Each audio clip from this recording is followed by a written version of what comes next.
अध्याय 3 कर्मयोग भाग 3। मित्रांनो, हा भाग म्हणजे आदर्श आचरणाकडून मानसिक शुद्धीकडे जाणारा प्रवास आहे। श्रेष्ठ माणसाचे वागणे समाजासाठी प्रमाण ठरते, म्हणून ज्ञानी माणसानेही कर्म का करावे हे श्रीकृष्ण इथे सांगतात। प्रकृतीचे गुणच सर्व कर्मांनी घडवतात हा सूक्ष्म विचार मांडत भगवंत आपल्याला कर्ता असल्याचा अहंकार सोडून सर्व कर्मे ईश्वराला अर्पण करायला शिकवतात। श्लोक 21। यद्ददाचरति श्रेष्ठ तत्तदेवे तरोजन स यत्प्रमाणं कुरुते लोकस्तदनुवर्तते। हा श्रीमद भगवद्गीतेतील अत्यंत प्रसिद्ध श्लोक आहे। श्रीकृष्ण सांगतात की श्रेष्ठ माणूस जे जे आचरण करतो, सामान्य लोक त्याचेच अनुकरण करतात। तो ज्या गोष्टींना प्रमाण मानतो, समाज त्याच मार्गावरून चालतो। हे जगाचे मानसशास्त्र आहे की लोक उपदेशापेक्षा उदाहरणाने जास्त शिकतात। म्हणूनच नेते, पालक आणि ज्ञानी पुरुषांनी अधिक जबाबदारीने वागणे गरजेचे आहे। जर अर्जुनासारख्या योद्ध्याने युद्ध सोडले तर समाजही कर्तव्यापासून पळ काढण्याचे समर्थन करेल। नेतृत्व करणाऱ्या व्यक्तीने स्वतःच्या कृतीतून आदर्श घालवून देणे हाच खरा धर्म आहे। श्लोक 22। न मे पार्थास्ति कर्तव्यं त्रिषु लोकेषु किंचन नानवाप्तमवाप्तव्यं वर्त एव च कर्मणि। स्वतःचे उदाहरण देताना भगवान श्रीकृष्ण म्हणतात, हे पार्था, तिन्ही लोकात माझे कोणतेही कर्तव्य उरलेले नाही। मला काहीही मिळवायचे बाकी नाही किंवा माझ्याकडे कशाचीही कमतरता नाही, तरीही मी सतत कर्म करत असतो। भगवान स्वतः पूर्ण असूनही विश्वाच्या कल्याणासाठी कार्यरत राहतात। जर स्वतः परमेश्वर निष्क्रिय राहिला नाही तर मानवाने कर्माचा त्याग करणे चुकीचे आहे। हे दर्शवते की श्रेष्ठ माणसाने कर्माचा नाश स्वतःसाठी नव्हे तर केवळ परोपकारासाठी आणि समाजाला शिस्त लावण्यासाठी करत राहिले पाहिजे। श्लोक 23। यदि ह्ययं न वर्तेयं जातु कर्मण्यतन्द्रित मम वर्तमानुवर्तन्ते मनुष्या पार्थ सर्वश। श्रीकृष्ण स्पष्ट करतात की जर मी आळस सोडून सावधानतेने कर्म केले नाही तर सर्व माणसे माझ्याच मार्गाचे अनुसरण करतील। देवाने जर कर्म करणे सोडले तर लोकही त्याचेच अनुकरण करून आळशी बनतील। समाज विस्कळीत होईल, कारण लोक देवाची नक्कल करून कर्माचा त्याग करतील, पण त्यांच्यात देवासारखे ज्ञान नसेल। हा श्लोक जबाबदारीची जाणीव करून देतो। जे लोक अधिकाराच्या पदावर आहेत त्यांच्या एका चुकीच्या पावलामुळे हजार लोक चुकीच्या मार्गाला लागू शकतात। म्हणून सतत सावध राहून कर्तव्य करत राहणे आवश्यक आहे। श्लोक 24। उत्सीदेयुर्मे लोका न कुर्यां कर्म चेदहं संकरस्य च कर्ता च मोपहन्यामि मा प्रजा। येथे भगवंत अधिक कठोर शब्दात सांगतात की जर मी कर्म केले नाही तर हे सर्व लोक नष्ट होतील। मी वर्णसंकर आणि गोंधळ निर्माण करण्यास कारणीभूत ठरेन आणि त्यामुळे प्रजा नष्ट होईल। सृष्टीचा समतोल राखण्यासाठी देवालाही नियमांचे पालन करावे लागते। जर प्रस्थापित व्यवस्था आणि नियम मोडले गेले तर समाजात अराजकता माजते।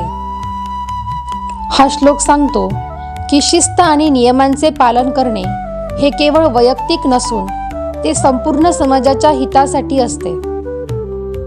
कर्माचा त्याग हा प्रगतीचा मार्ग नसून तो विनाशाचा मार्ग आहे. श्लोक 25. सक्ता कर्मण्य विद्वांसो यथा कुर्वन्ति भारत कुर्यान् विद्वान् तथा सक्ता चिकीर्षो लोकसंग्रहम्. अज्ञानी लोक कर्माच्या फळामध्ये आसक्त होऊन ज्या निष्ठेने काम करतात अगदी त्याच इच्छेने ज्ञानी माणसानेही कर्म केले पाहिजे, पण त्याचा उद्देश आसक्ती नसून लोकसंग्रह असला पाहिजे. अज्ञानी माणूस स्वतःच्या फायद्यासाठी राबतो, तर ज्ञानी माणूस समाजाला योग्य दिशा देण्यासाठी तितक्याच जोमाने काम करतो. ज्ञानी झाल्याचा अर्थ निष्क्रिय होणे असा नाही, तर कर्माचा हेतू बदलणे असा आहे. स्वार्थाची जागा जेव्हा समाजहित घेते तेव्हा ते कर्म पवित्र बनते आणि इतरांसाठी प्रेरणादायी ठरते. श्लोक 26. न बुद्धिभेदं जनये दज्ञानां कर्मसंगिनां जोषयेत् सर्वकर्माणि विद्वान युक्त समाचरण. श्रीकृष्ण इथे एक मोलाचा सल्ला देतात की ज्ञानी माणसाने कर्मफळात आसक्त असलेल्या अज्ञानी लोकांच्या बुद्धीत गोंधळ निर्माण करू नये. त्यांना कर्म सोडून द्या असे सांगण्यापेक्षा ज्ञानी माणसाने स्वतः सर्व कर्म कौशल्याने आणि आनंदाने करून त्यांना प्रेरणा द्यावी. जर सामान्य माणसाला अचानक कर्म सोडून ज्ञानाच्या गोष्टी सांगितल्या तर तो गोंधळून जाईल आणि ना इकडे ना तिकडे असा होईल. त्याऐवजी त्यांना हळूहळू निस्वार्थ कर्माकडे वळवणे हेच श्रेष्ठ माणसाचे काम आहे. कृतीतून बदल घडवणे हे शब्दापेक्षा अधिक प्रभावी असते. श्लोक 27. प्रकृते क्रियमाणानि गुणे कर्माणि सर्वश अहंकार विमूढात्मा कर्ताहमिति मन्यते. हा श्लोक मीपणाचा अहंकार मोडून काढतो.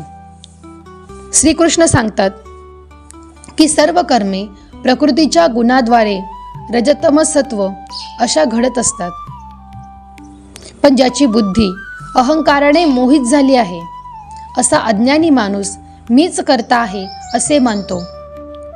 उदाहरणार्थ श्वास घेणे, पचन होणे आणि इंद्रियांच्या हालचाली या नैसर्गिक प्रक्रियेचा भाग आहेत, पण माणूस स्वतःच्या अहंकारापोटी त्याचे श्रेय घेतो.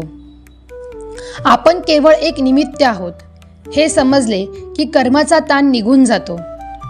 या श्लोकामुळे कर्मातील कर्तेपणाची आसक्ती कमी व्हायला लागते. श्लोक 28.